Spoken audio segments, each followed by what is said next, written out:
I still sleep with my ex whenever she's out of town, my fiancé bragged on the phone to his friend. This idiot even accepted the proposal. He didn't know I was standing in the hallway listening. I didn't say a word. The next morning, I took the ring and left a receipt from the pawn shop. Along with a note, hope your ex can afford to buy it back. He's been begging me to take me back ever since. Hello everyone. Thank you for being here with me today. Before I begin my story, I'd love to know which city you're joining us from. Please feel free to share in the comments. Now, let me take you into this story. It's funny how life can be moving along, just perfect, like a picture postcard. You think you have it all. The perfect job, the perfect home, the perfect man. You think you've built this beautiful, sturdy house, and then you find out, in just 30 seconds, that the whole thing was built on quicksand. It's been a while now, but I still think about that day. 1 month. It's been exactly 1 month since my life, the life I knew, just imploded. 1 month since I found out that the man I was planning to spend the rest of my days with, the man I loved, saw me as nothing more than a punchline. A joke to tell his friends. 1 month since I did what I did. And now, I'm sitting here, in a new place, wondering, did I go too far? Or did I not go far enough? Let me back up. My name is Brenda. And for the last 10 years, my life has been my work. I'm a forensic accountant. It's not as glamorous as it sounds on TV. Mostly, it's just me, a mountain of spreadsheets, and a hunt for numbers that don't add up. I find stories in spreadsheets. I find the lies people try to hide in their bank records. I'm good at it. Very good. I find the needle in the haystack of fraud. But it's a brutal schedule. My company handles high-stakes corporate fraud cases, which means I'm on the road constantly. 3, sometimes 4 days a week, I'm living out of a suitcase. Airports, rental cars, sterile hotel rooms. The money is good, I won't lie. My salary is well into the 6 figures. But the lifestyle is lonely. It's hard to build a life when you're always checking a flight schedule. You miss birthdays.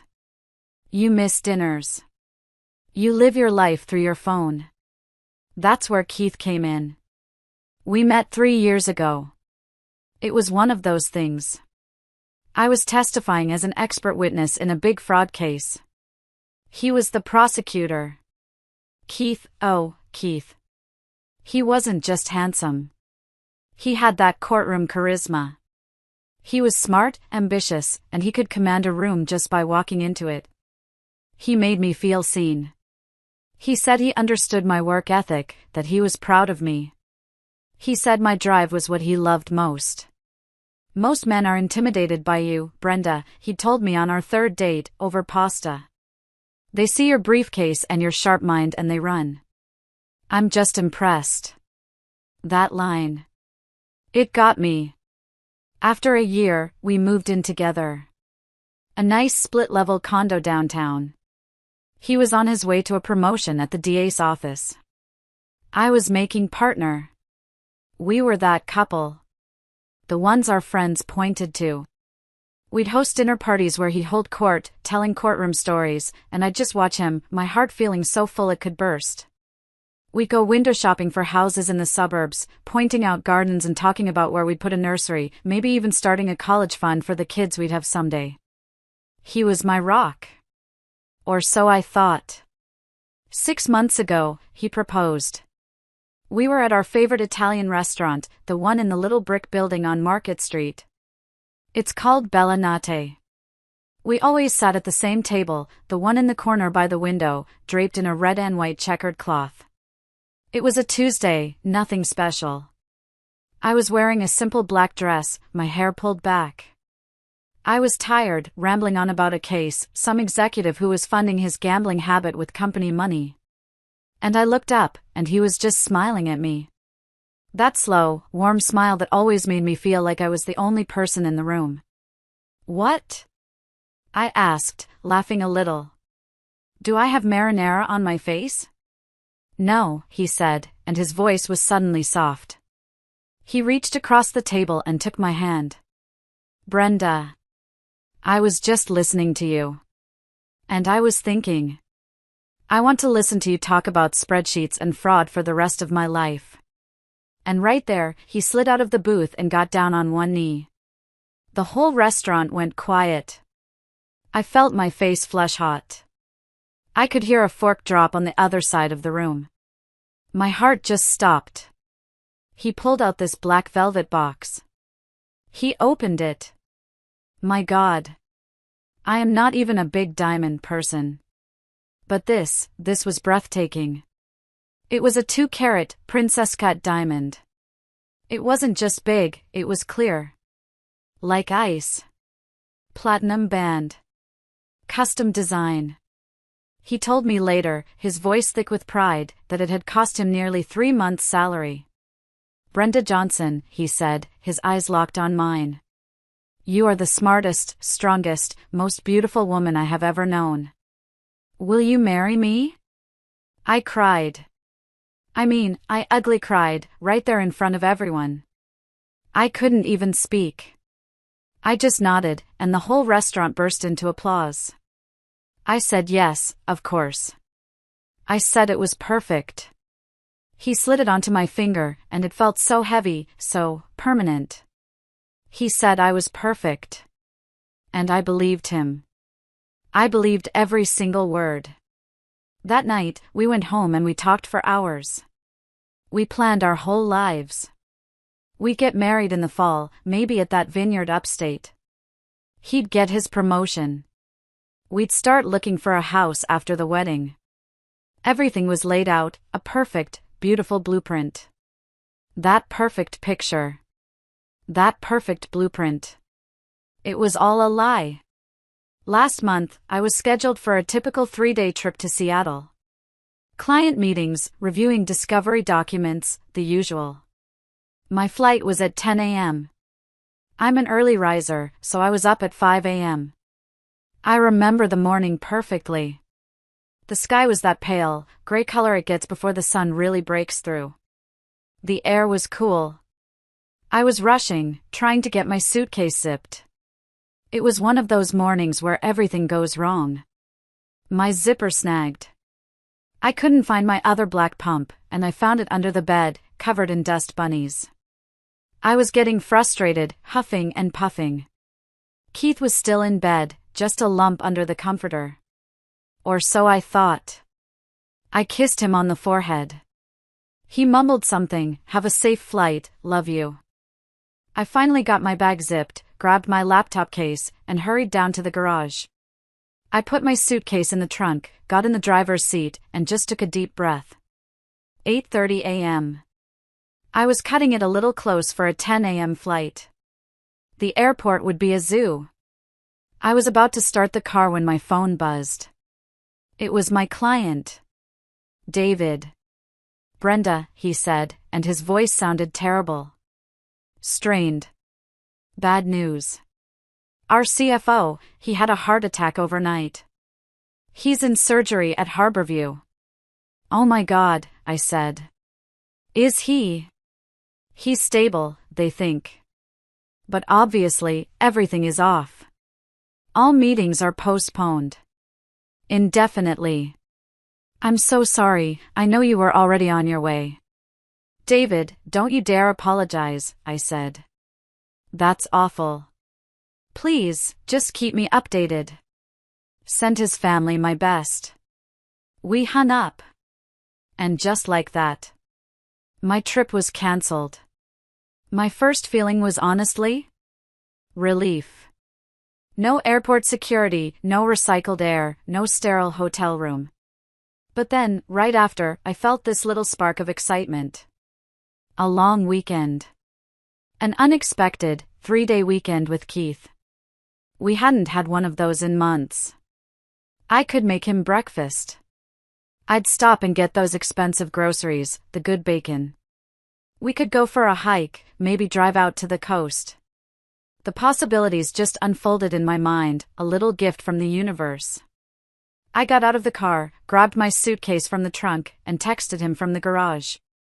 Trip cancelled. CFO had a heart attack. Coming back upstairs. Surprise! No response. That wasn't unusual. He was probably in the shower. He sings horribly in the shower, usually some 80s rock ballad, completely off-key. It's one of those stupid little things you love about someone. I smiled, thinking I'd probably walk into a terrible rendition of Livin' on a Prayer. I opened the door from the garage into the lower level of our condo. It's a split-level design. You enter on the bottom floor, and the main living area, the kitchen, the bedroom, it's all up one flight of stairs. I shut the garage door, the motor humming behind me. The house was quiet. No. Not quite. I could hear the whir of the bathroom fan. He was in the shower. Perfect. I was going to sneak in and surprise him. I started up the stairs, dragging my suitcase. It thumped on each carpeted step. Thump. Thump. Thump. As I got to the top landing, I heard his voice. He was on the phone. And he was laughing. It was a laugh I knew well, that deep, full-bodied laugh. But this one felt different. It didn't sound happy. It sounded sharp. Mean. He was in the bedroom, and the bathroom fan was humming, so he was speaking loudly, trying to be heard. He always took calls on speakerphone when he was getting ready for work, balancing his phone on the dresser while he put on his tie. I was about to call out, "Surprise! I'm home!" My mouth was literally open to form the words. But then I heard my name. And I froze. My hand was on the railing. My suitcase was still resting on the step below me.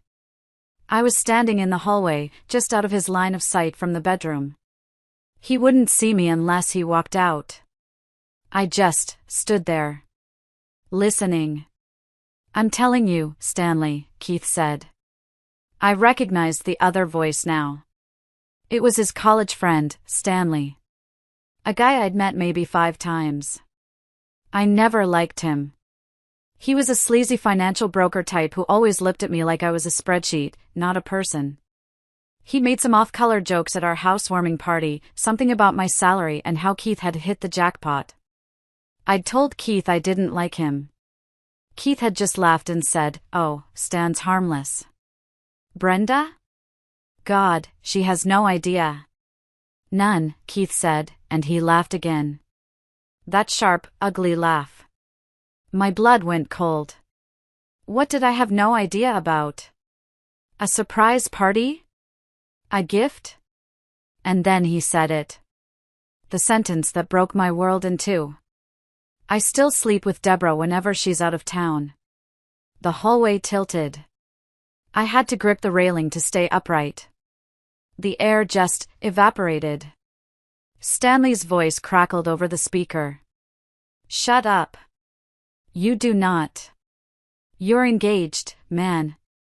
"I absolutely do," Keith continued, and his voice, my God, his voice was dripping with this smug pride. It was bragging. "Deborah and I have an arrangement. It's the perfect setup.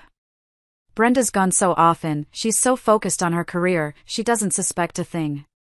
I get the stability, the nice condo. I mean, she pays half of everything with that big shot salary of hers. And Deborah? Deborah gets the fun without the commitment. It's perfect. Deborah. His ex-girlfriend from before we met. The one he told me was just a friend. The one he swore he was over. The one he'd met for coffee just to catch up 2 months ago. I had been out of town. In Chicago. My stomach turned over. I felt a wave of nausea so strong I thought I was going to be sick, right there on the beige carpet. "Man, you are so bad," Stanley squealed, like a teenager, clearly delighted by this gossip. "But what about the ring? You proposed, man. That's serious." There was a pause. I could hear the clink of his cufflinks, the sounds of him getting ready. Like this was just normal. Just another Tuesday. Oh, the ring, Keith said, his voice dropping into that conspiratorial tone. You should have seen her face, Stan. This idiot, she actually cried when I proposed. Cried. Right there in the restaurant. Like it was the happiest day of her life. He laughed. A short, barking laugh. Deborah nearly pissed herself laughing when I told her. She said I deserved an Oscar. I couldn't breathe. I literally could not draw a breath. It was like the air had been sucked out of the hallway. My hand was gripping the stair railing so hard my knuckles were white. My ears were ringing. I just stood there, completely paralyzed, listening to the man I loved, the man I was going to marry, mock me. Mock my proposal. Mock my tears. Mock my entire existence, all for a cheap laugh from his worthless friend. So, what happens when you actually have to set a wedding date? Stanley asked. You gonna juggle both of them? I'll figure something out, Keith said, his voice breezy. Maybe a work opportunity one just can't pass up in another city. A long-distance engagement. She's used to me being busy. I don't know. I'm good at making people believe what I want them to believe. That was it. That was the moment. The pain was so sharp, so absolute, it was almost clarifying. It burned away all the love. All the memories. All the silly, off-key singing in the shower. All the plans for the house in the suburbs and the college fund. And in its place, something else rose up. It was cold. It was quiet. And it was pure, surgical rage. I didn't yell. I didn't storm in there and throw his things out the window. I didn't give him the satisfaction of seeing me hurt. I didn't want him to see my tears. He'd just laugh about them with Deborah later. I turned around, very, very slowly. I picked up my suitcase, which suddenly felt weightless. I walked back down the stairs, thump, thump, thump, just as I had come up. But I was a different woman.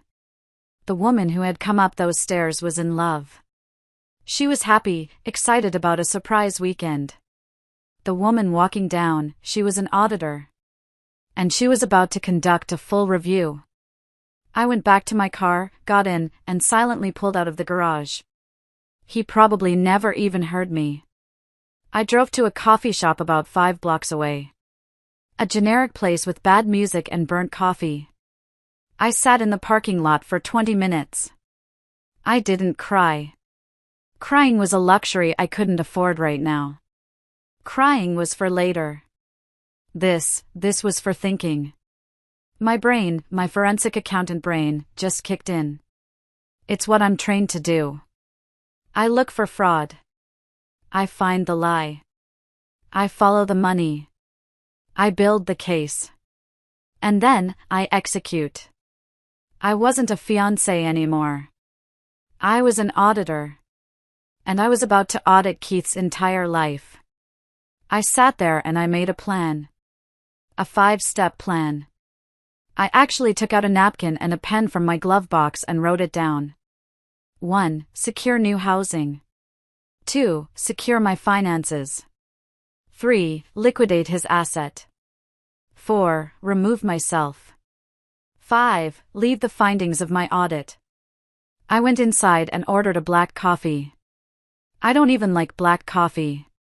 It tasted like ash, but I drank it. I needed the jolt.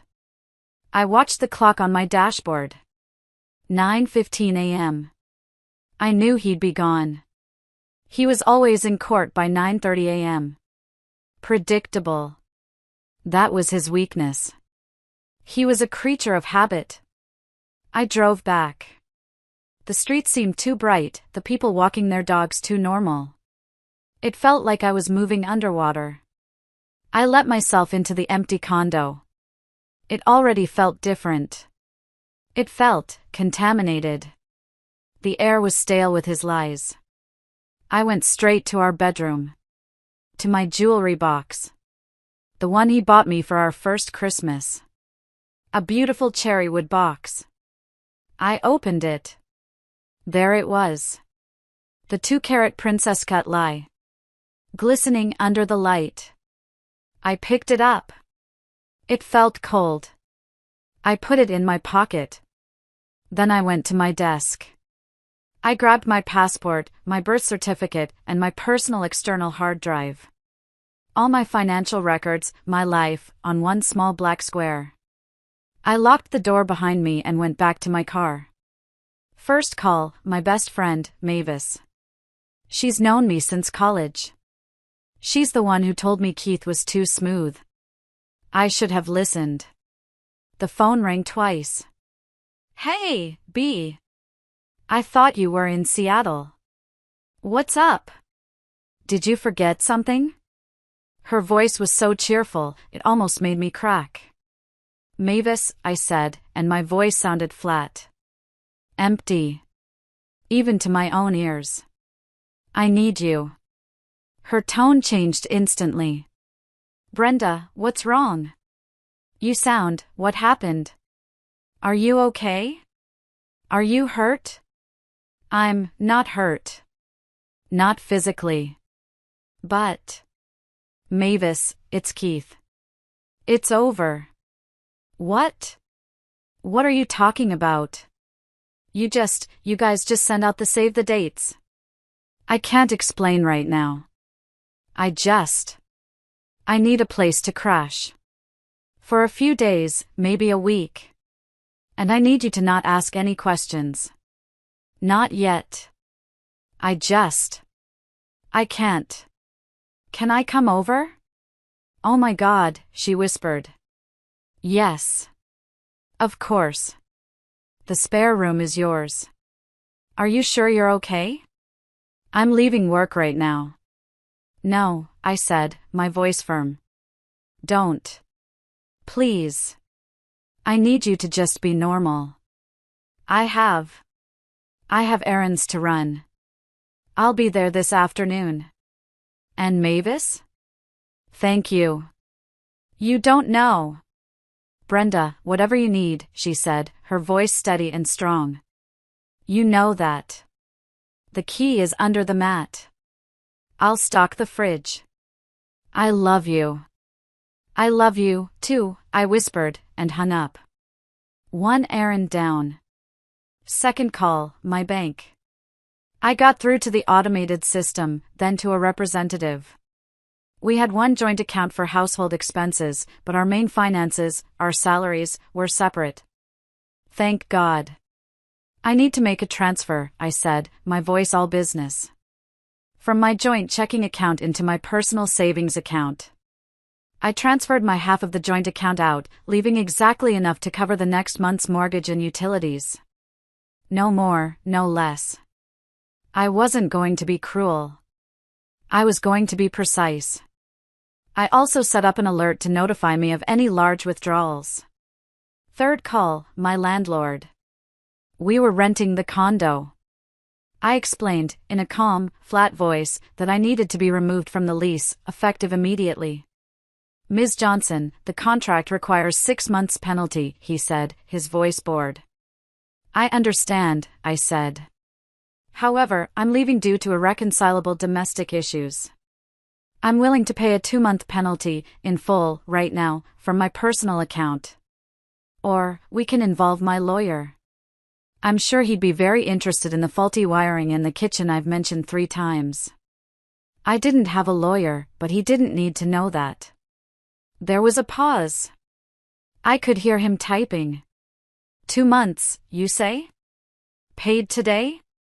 Yes. I'll have the paperwork ready. 3 errands down. Now for the 4th. The big one. The symbolic one. I googled pawn shops near me. I didn't want to go anywhere close, anywhere he might know. I found one about 30 minutes away, in a part of town I never visited. The drive there was a blur. I don't remember the music. I don't remember the traffic. I just remember the heavy weight of that ring in my pocket, thumping against my leg with every turn. The shop had a buzzing neon sign, cash for gold, even in the middle of the day. A bell chimed when I walked in. It smelled like dust, old cigars, and disappointment. An older man with shrewd, tired eyes looked up from his newspaper. "Help you?" I didn't say a word. I just put the black velvet box on the glass counter. I opened it. He whistled. A long, low whistle. "Nice piece." "Very nice." He picked it up with a jeweler's loupe, holding it up to the light. "Recently purchased?" "6 months ago," I said. My voice didn't waver. He examined it for a long time. He checked the certification papers, which I'd brought from the safe. He mumbled to himself. He tapped on an old calculator. "It cost $22,000, I said. He looked up at me, over his glasses. A flicker of something. "Pity?" "No. Just business. It might have cost that, darlin'. But it ain't worth that to me." He tapped his calculator again. "I can give you $9,500. Cash. Less than half. A terrible deal." It was highway robbery. "Deal," I said. This wasn't about money. This was about severing a tie. This was about converting a lie, a symbol of his betrayal, into something cold and hard and useful. He processed the paperwork, had me sign a few things, and then counted out 95 crisp, $100 bills. The cash felt dirty, but it also felt final. "One more thing," I said, as he was pushing the cash toward me. "I need a receipt. A detailed, itemized receipt. It has to show exactly what was sold. The 2-carat princess cut ring. And the price. $9,500. He shrugged. "Your money. Whatever you want, lady." He typed it up on an old dot matrix printer. The zzzzzztzzzzzzztzzzzztt sound was the only noise in the shop. He tore it off and handed it to me. I folded it neatly and put it in my wallet, right next to my driver's license. By the time I returned to his condo, it was nearly 2 p.m. Keith would be in court until at least 6 o'clock. He was in the middle of a big trial. I had plenty of time. I parked my car and went inside for the last time. This was step 5. The audit. I went to the hall closet and pulled out my empty suitcases. I packed methodically. I went through every room. I took only what was mine. My clothes. My personal items. My books. The family photos that mattered to me, the ones of my parents, my grandmother, me and Mavis at our college graduation. I took the photos right out of the frames and left the empty frames on the mantelpiece. I made 3 trips to Mavis's apartment, unloading my life in boxes into her spare room. She was at work, just as I'd asked. It was easier that way. I didn't have to talk. I didn't have to explain. I just worked. Moving boxes, carrying hangers. My arms ached. My back ached. But I didn't stop. Then I returned to the condo. It was almost empty of me. Now, for the revenge. The cold, calculated kind. The kind a forensic accountant would appreciate. This wasn't going to be loud. It was going to be precise. Psychological. I wanted him to question everything. I wanted him to feel that same sickening, dizzying feeling I felt when the floor dropped out from under me. First, the digital world. Our shared cloud storage. The place we kept all our photos. Vacations to Italy. Christmas with his family. Silly selfies in the park. I sat at my desk, opened my laptop, and logged in. I downloaded everything that was mine. Every photo of me, my family, my friends.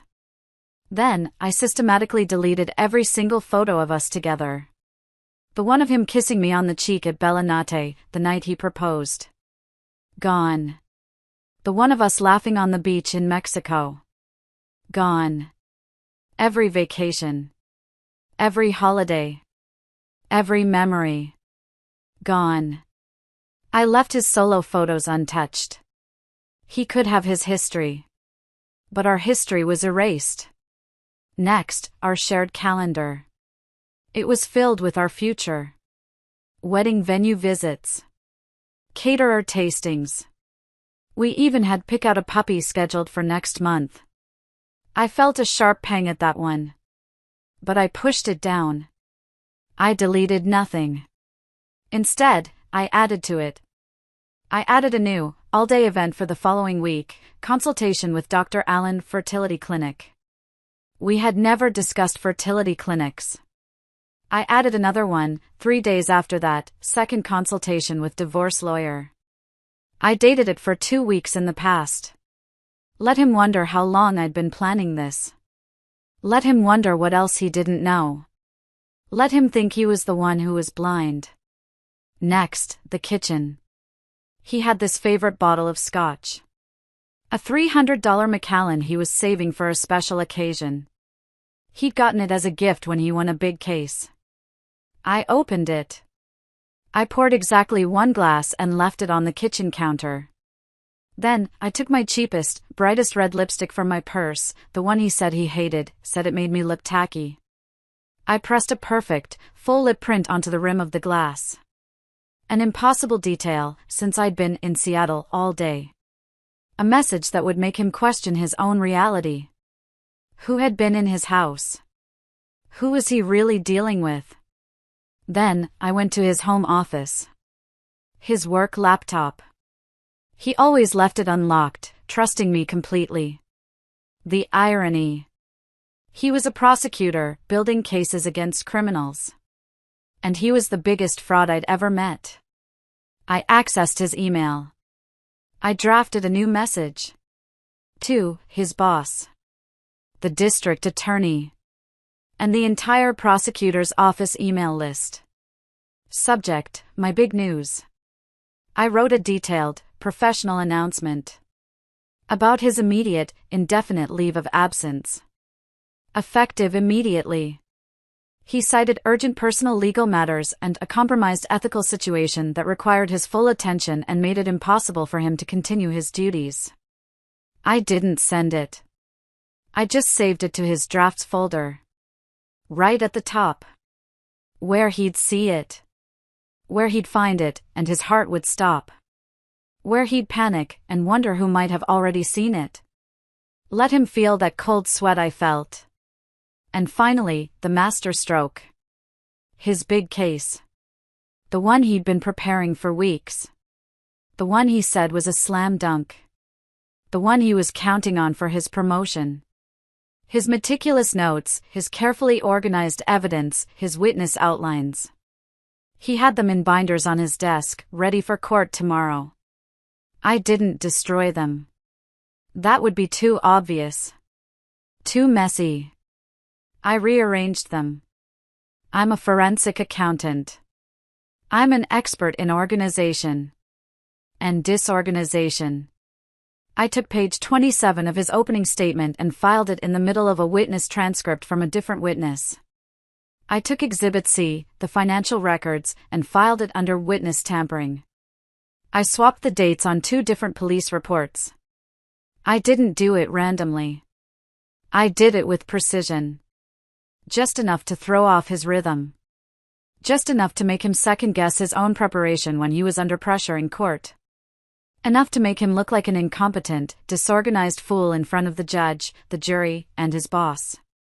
Small things. Precise things. Things that would scream to him, with terrifying clarity, I know everything. And I am just as meticulous as you are. I was done. The audit was complete. I went into the bedroom for the last time. I took the original, black velvet ring box. I placed the itemized pawn shop receipt inside it. The receipt for $9,500. I had done it. Every file, every photo, every precisely targeted strike was in place.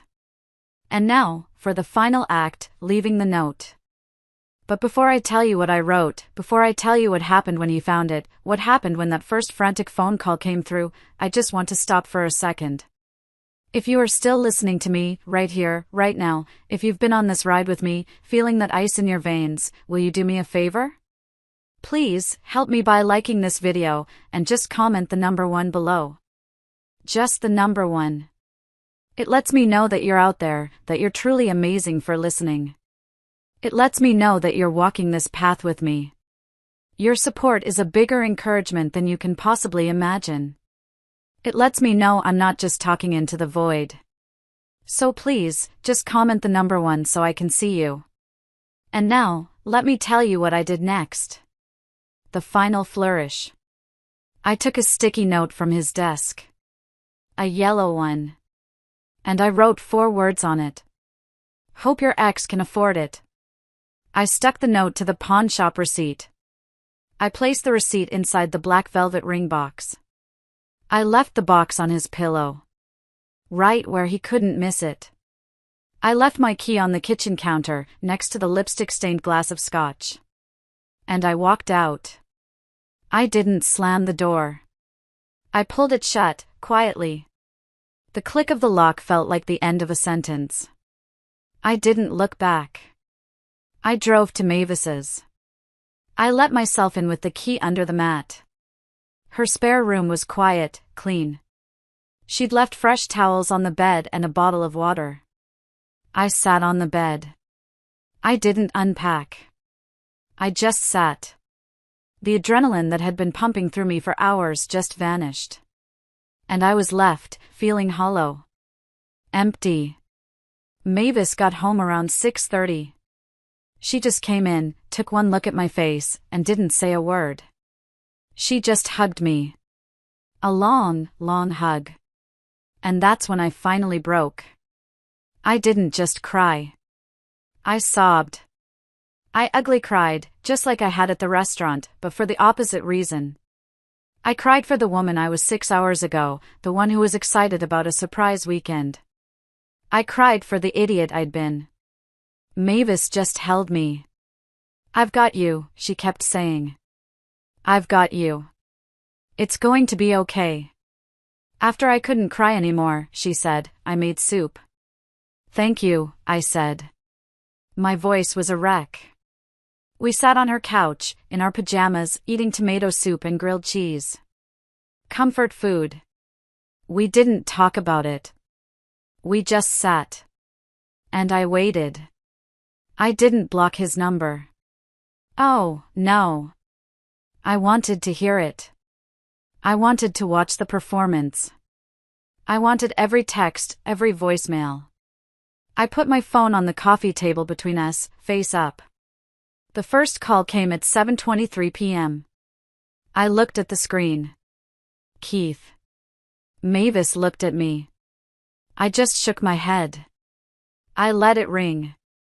And ring. And ring. It went to voicemail. Immediately, a text message. Where are you? Brenda, this isn't funny. What is this receipt? I looked at the text. I took a calm sip of soup. Mavis just watched, her eyes wide. Is this some kind of joke? Your stuff is gone. Where are you? Call me right now. Brenda. Pick up the phone. The phone rang again. I silenced it. Voicemail. Mavis and I sat there, and I played the voicemail on speaker. Brenda, I swear to God, whatever you think you heard, you misunderstood. You always do this, you're overreacting. Call me. You can't just leave like this. I always do this? The audacity. Baby, please, what did I do? Just talk to me. What's going on? That note, the pawn shop, what does that mean? The ring is gone. Brenda, please, you're scaring me. The calendar. The lawyer? Brenda, a divorce lawyer? What is this? You've been seeing a lawyer behind my back? And the fertility clinic? What is going on? My case files. What did you do to my files, you psycho? You. And my laptop, the email draft, did you send it? Did you send it? You've ruined me. You've ruined my career. I'll have you arrested. The voicemail cut off. He'd run out of time. Mavis just looked at me. Brenda, what did you do? And I told her. I told her everything. From the moment I walked up the stairs to the moment I walked out. When I was finished, she was quiet for a long time. Then she just raised her soup spoon. To forensic accounting, she said. By midnight, he had left 17 voicemails and 34 texts. They ranged from begging, to crying, to threatening to call the police, to accusing me of being insane. I listened to every single message. I read every single text. And I responded to none of them. I just deleted them, one by one. The next day, he showed up at my office. I had anticipated this. I'd already had a quiet word with security that morning. My ex-fiancé, Keith, may try to contact me. He is unstable. Please do not let him up. If he makes a scene, please call the police. They escorted him out of the lobby. He was screaming my name. My coworkers told me about it later. They said it was unhinged. He went to Mavis's apartment. He pounded on the door. Mavis answered. She's 5'2", but she's tougher than anyone I know. Keith, she said, blocking the door. You need to leave. Now. Mavis, let me in. I know she's in there. She's ruined my life. She's crazy. No, Keith, Mavis said, her voice like steel. You did that all by yourself. You're trespassing. If you don't leave this property in the next 10 seconds, I'm calling the police. And as a prosecutor, you know exactly how that will look on a report. He left. He called my parents. They're retired in Florida. I'd already called them. Mom, Dad. It's over with Keith. He was unfaithful. I'm safe, I'm with Mavis. But he might call you. Please, just don't get involved. My mother, who is a sweet Southern lady, apparently told him, Keith, honey, you reap what you sow, do not call this house again. He was persistent.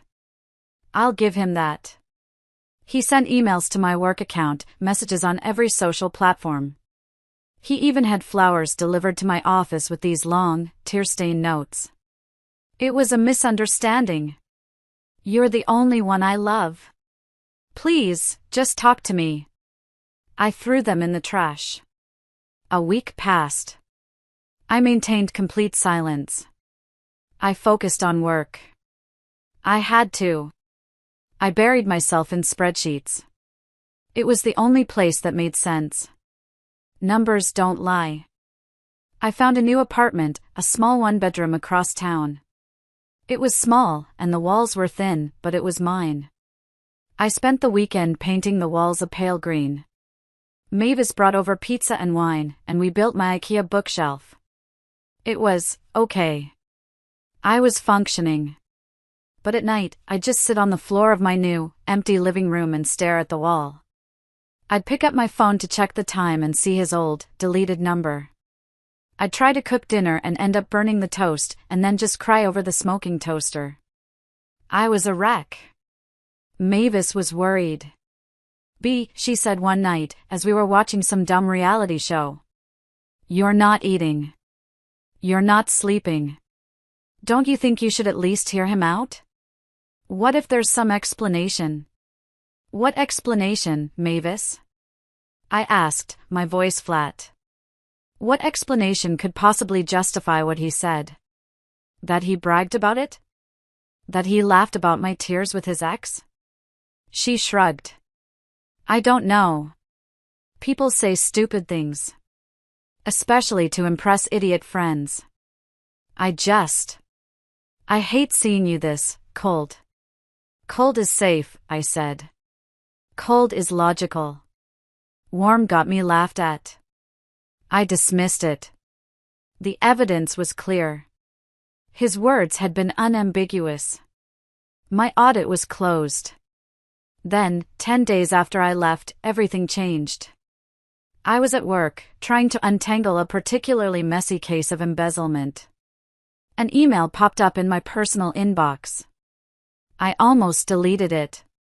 The sender was Judith.R. I didn't recognize it. But the subject line made me freeze. Subject, you need to know the truth about Keith. I clicked it. My heart was pounding. Brenda, it began, you don't know me well. I'm Stanley's wife, Judith. We met at the DA's Christmas party. I need to tell you something. I was in the other room when Keith was on the phone with Stanley that day. I heard everything. And Brenda, what he said wasn't true. He's never slept with Deborah. He couldn't have. Deborah moved to Australia 5 years ago. Before you and Keith even met. She's married to a woman. They just adopted a baby in Sydney. I know because I still follow her on Instagram. We were in the same study group in college. He was lying. He was lying to Stanley. I know my husband. I know that entire friend group. They're toxic. They're all either getting divorced or cheating on their wives, and they brag about it like it's a sport. Keith. I think he was just trying to seem cool and rebellious to them. He was trying to fit in. He's always been insecure around them. What he did was wrong. It was horrible and stupid and cruel. But it wasn't what you think. He never cheated on you. He just lied about it. Which is still terrible, but it's different. I couldn't live with myself if I didn't tell you. He's been a wreck, and Stanley told me he's been trying to tell you this, but you won't talk to him. I thought you should know. I stared at the screen for a long time. The words just swam. He didn't cheat. He just pretended he did. The floor dropped out from under me for the second time in 2 weeks. My auditor brain took over again. Trust, but verify. I spent the next 3 hours on a deep dive. Social media. Public records. I found her. Deborah. In Sydney, Australia. Her profile was public. Photos of her and her wife, Sarah. Photos of their new baby, a little boy named Finn. Photos going back years. Wedding photos from 2018. Before I'd even met Keith. Judith was telling the truth. He hadn't been in the same country as her since before we met. I even found Deborah's email through a mutual college connection. I sent a message. Deborah, my name is Brenda. I was, Keith's fiancé. I have a strange question. Are you in contact with him? Have you seen him recently? Her reply came back in an hour. The time difference worked in my favor. Brenda? Wow, blast from the past. Keith? No, I haven't seen him in at least 5 years, not since I moved to Sydney. We're Instagram friends, that's about it. Why? Is he okay? I told her. Briefly. Her response, he said what? That's absolutely insane. I'm married. To a woman. We have a son. Oh my God, Brenda, I am so sorry. He's clearly got issues. Please tell me you didn't believe him? I just sat there. Stunned. I called Judith. She answered on the first ring. She confirmed her email. She said Keith had been trying to maintain this bad boy image with his college friends for years. She said he'd admitted the truth in a breakdown to Stanley 2 days after I left, after he'd been served a notice of probation at work because of the rearranged files incident. Everything I thought I knew shifted. Again.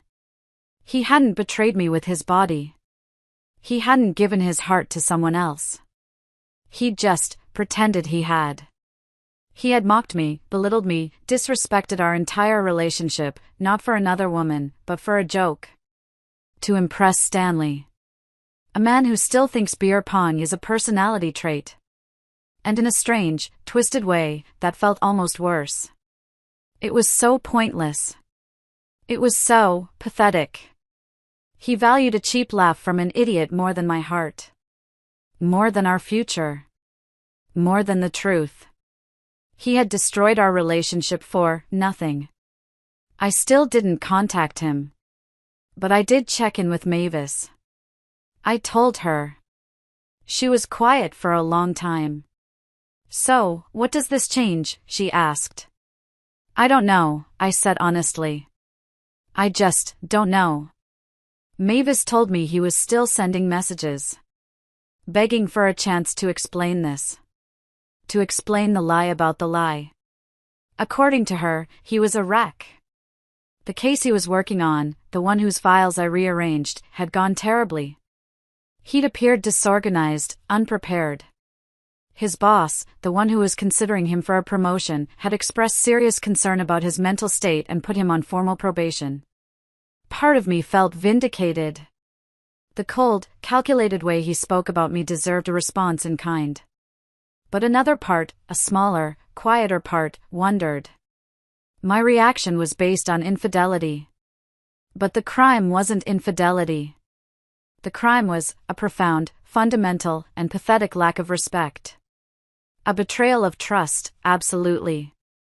But not of fidelity. I had destroyed a 3-year relationship, a planned future. I had dismantled his professional life. Did the real crime warrant such an absolute punishment? It's been a month now. I've signed the lease on my new apartment. I've changed my phone number. I've moved on, externally at least. But those questions, they kept me up at night. Did I overreact? Or was his betrayal, different as it was, still unforgivable? I had to find out. After another 2 weeks, I decided to meet him. I'd been living in my new apartment. It was lonely. I'd try to cook dinner and end up burning the toast. I'd sit on my new sofa and just stare at the TV, not even knowing what was on. I was adrift. I needed, not him. But I needed closure. I got a new prepaid phone and sent him a text. Coffee shop. Downtown. Saturday. 2 p.m. You have 1 hour. He agreed immediately. When I arrived, he was already there. He was sitting at a small table in the corner, just staring into a coffee mug. He looked smaller, somehow. He'd lost weight, and his eyes had dark circles under them. His suit, usually so sharp, looked too big for him. He looked haunted. I sat down. I didn't say anything. I just waited. Brenda, he started, and his voice was hoarse. Thank you for coming. I know I don't deserve it. You have 1 hour, Keith, I said. My voice was steady. Talk. And for the first time, I let him speak. What I said, it was inexcusable, he began. I have no justification that makes it okay. None. And Judith told me she emailed you. So you know. It wasn't true. I didn't. I never cheated on you, Brenda. He told me everything Judith had said. That he'd lied to Stanley because he was insecure. Our college friends, he said, looking down at his hands. It's a disaster. Stanley's on his 2nd divorce. Mark is cheating on his wife. All they talk about is drama, and who they're sleeping with. And my stable, loving relationship with you, a woman who is smarter than all of them combined, it made me feel boring to them. It made me feel weak. So I invented drama. I made up the most pathetic, horrible story I could think of. And it snowballed into that conversation you overheard. He was crying now. Not the hysterical sobs I'd heard on the voicemails. Just quiet, broken tears streaming down his face, into his coffee. I never cheated on you, Brenda, he said, his voice breaking. Not once. Not ever. I loved you completely. I still do. But I betrayed your trust in a different way. A more pathetic way. And I understand why you left. I listened. I just listened. Then I asked the question that had been haunting me. If you valued their opinions so much that you would disrespect me to impress them, how could our relationship ever work, Keith? He looked down. It wouldn't, he admitted, his voice quiet. It couldn't. I've spent every day since you left, realizing how twisted my priorities were. How empty those friendships are. I've cut ties with Stanley. With that entire group. I told them. I told them what I did, and why, and that I was done. I started therapy, Brenda. The day after the incident with my files. I'm trying to understand why. Why I would sabotage something so precious, for validation from people who don't actually care about me. He also addressed the revenge. My audit. You're very good at what you do, he said, with a quiet, bitter smile. My forensic accountant. He told me the rearranged case files had been a catastrophe. He'd stood up in court and been completely lost. He looked like a fool. His boss had put him on probation. The promotion was gone. He said he was almost glad. He said it woke him up. The draft email I'd left, he said he'd had a full-blown panic attack when he found it, thinking his career was over in a single click. The Scotch glass with the lipstick, he admitted he'd installed security cameras. He'd been checking for signs of intrusion for weeks, thinking some other woman had been in the house. The irony. My calculated response had hit every single target. Perfectly. We talked for the full hour. No raised voices. No dramatic scenes. Just two people, picking through the rubble of what we had built, and what I had torn down. At the end, I told him I forgave him. I forgive you, Keith, I said. And I meant it. The anger, it was gone. Replaced by a kind of profound sadness. But, I said, forgiveness doesn't mean reconciliation. The trust is broken. Not because you slept with someone. But because you showed me who you are when you're trying to impress other people. You showed me that I'm disposable. That our life is just a punchline to you. I can't unknow that. I can't be with a man who respects his idiot friends more than he respects me.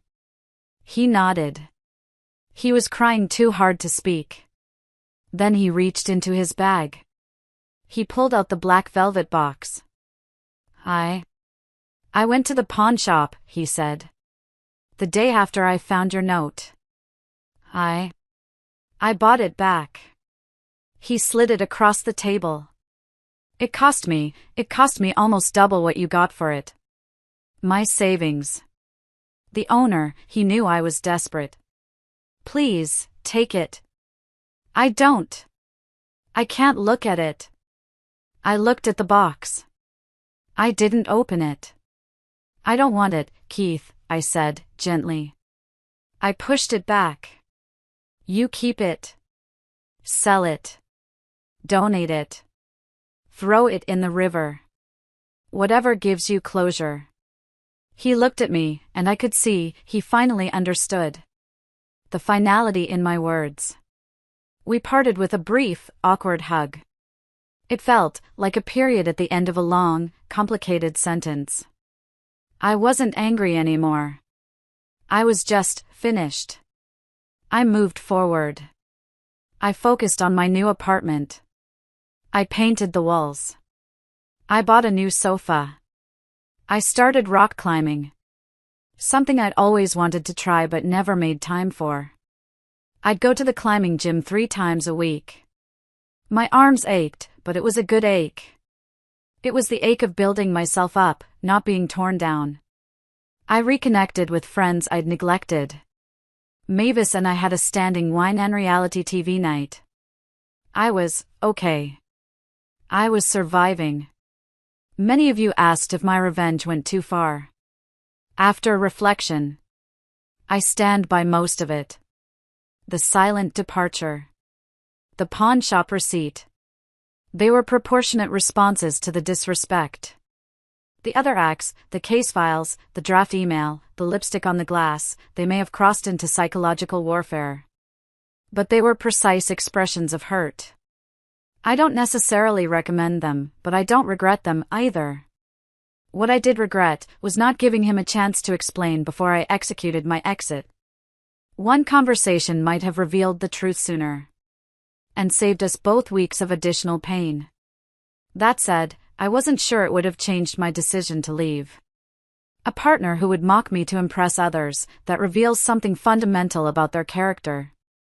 So, that was 3 months ago. And I really, truly thought that was the end of the story. I was at peace with it. But, life is complicated. This will be my last post on this situation. Because there's been a resolution. Of sorts. Keith and I, we had several more conversations over the past few months. Not at coffee shops. Just walks in the park. Talking on the phone. Each one was more measured, more honest than the last. He's continued therapy. He's made significant changes. He let go of those toxic friendships. He actually changed jobs. He took a massive pay cut to work for a nonprofit, helping kids who get caught up in the legal system. He said he was tired of the person he had become. And I did my own work, too. I had to understand why I reacted with such extreme coldness. My own therapist helped me unpack a lot of it. A lot of it came from my parents' really messy, bitter divorce. My father had cheated, and my mother had been blindsided. It left me with a hair-trigger response to any kind of deception. About a month ago, he asked me out. On a date. Not as us, he said. Just as 2 new people. Can I just take you to dinner? I said yes. We're dating again. Cautiously. Very, very cautiously. We're not trying to rebuild what was broken. That house was built on a bad foundation. We're starting fresh. Building something new, from the ground up. Different rules. Different boundaries. Absolute, brutal honesty. It's hard. Some days, I look at him and all I can see is that man on the phone, laughing. Other days, I see this new person who is trying so hard. The ring, it remains with him. In a drawer. He told me he took it out the other day. He said he's not sure what it means anymore. It's not an engagement. It's not a promise. It's just a reminder of how easily something valuable can be lost through carelessness. I don't know if we'll make it, long term. I really don't. There's still so much work to do. Trust, it rebuilds slowly. Like a bone healing after a clean break. They say it's stronger at the fracture point, but it's forever marked by the injury. What I do know is this.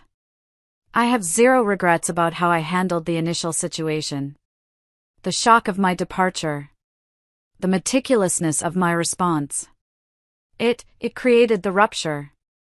It was the only thing that could have blown up the facade so that something authentic could maybe grow in its place. Sometimes, relationships don't end because they're beyond repair. They end because they need to be completely demolished and rebuilt from the foundation up. He told me something interesting.